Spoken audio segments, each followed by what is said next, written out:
Chris Evans ne Brisha Cash lwaki bayawukana ensonga yino bizuuse bibino kambi kutuseeko yabaffe obadde okimanyi nti Chris Evans olwa kale kambikuwe bampita Vicky nsinzira ku Vicky exclusive buterevu na Wonderboy UG. Thank you so much for subscribing. Video nkusabye heje mpeleka like bwatonda bakubera ngate ojikampera mukwano gwange tuwera proudly sponsored by Hajat Kalodo musomi wadwa ajja kulombereddwa ensonga singona boinamu ebizibu byenjawulo era ngona asangibwa wakiso no era ngosobola n'omukwira ku namba esimu ejola bamukitabe kiri mu Qur'ani esembyayo 67 gwayagala okubeera ng'otereza bizinensi zo akola ku nsonga z'amaka yesonga ate naawe anoonya omubeezi onoonya mukyalo oba mwami Hajat Kalodo solution so nga ate era naawe agoba ku bya passports oba visa onoonya butuuze mu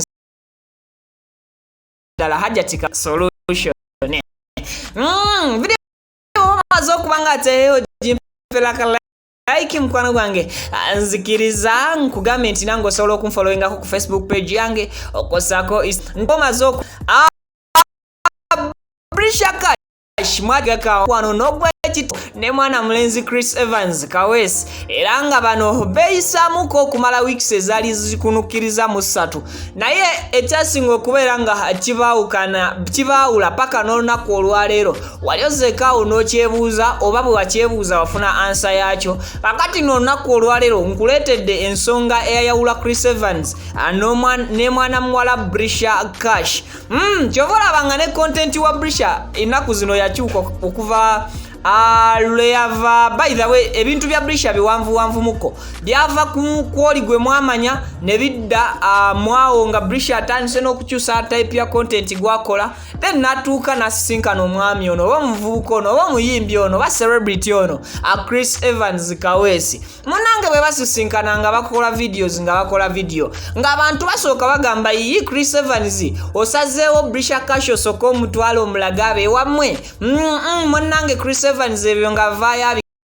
kino kyakolebwa oluvannyuma nenzija ne mbategeeza nti munange ono yali apromotinga luyimba lwe era oluyimba lw'omwami ono olwali lupromoting bulwa Chris Evans lwe twogerako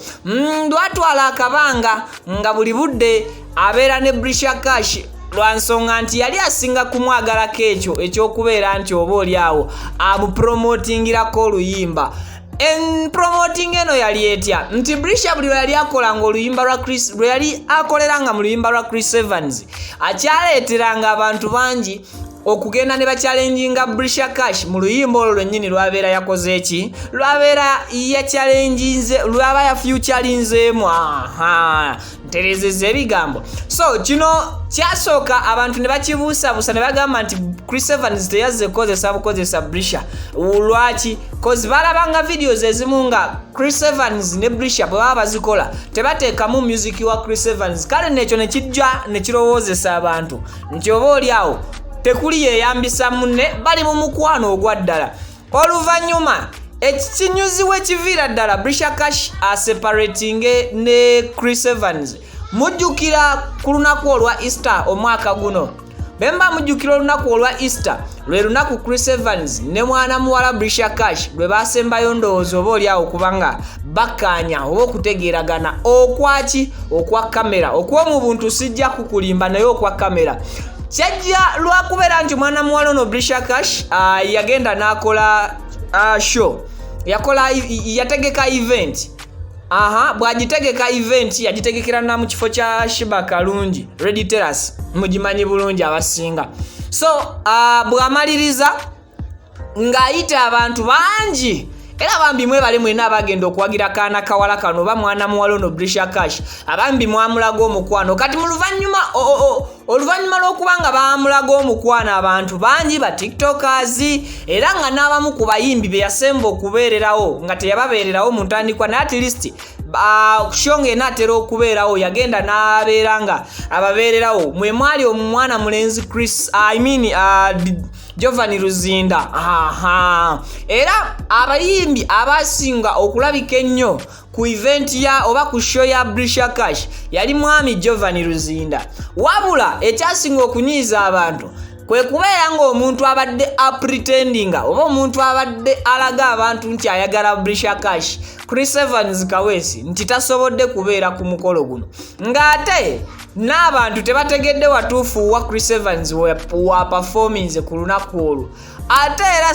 si kyekyoka nti Giovanni Luzinda yali ayina obudde obw'okuperforminga ku shows endala nnyingi etaali shemu, nti naye yafissaayo kaakadde n'ayitako ko awali ku Red Terrace n'awagira mwana muwala ono okumuzaamu amaanyi lwa nsonga nti Brisha Cash gwe mulundi ogwali gusoose okutegeka event. Kitegeeza nti essuubi ly'abantu bayita mikwano gye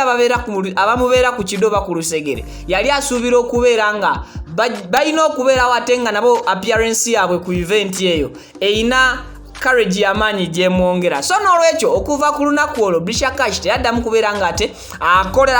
akolera challenge yonna omwami ono Chris Evans, teyaddamu kubeera nga azza Chris Evans mu kamera. Kyensinga okumanya ku Brisha ye muntu atagwesa video mu draft. Kitegeeza nti ne videos ezaali mu draft oba oli awo ekyamugaana okuzita ensonga ya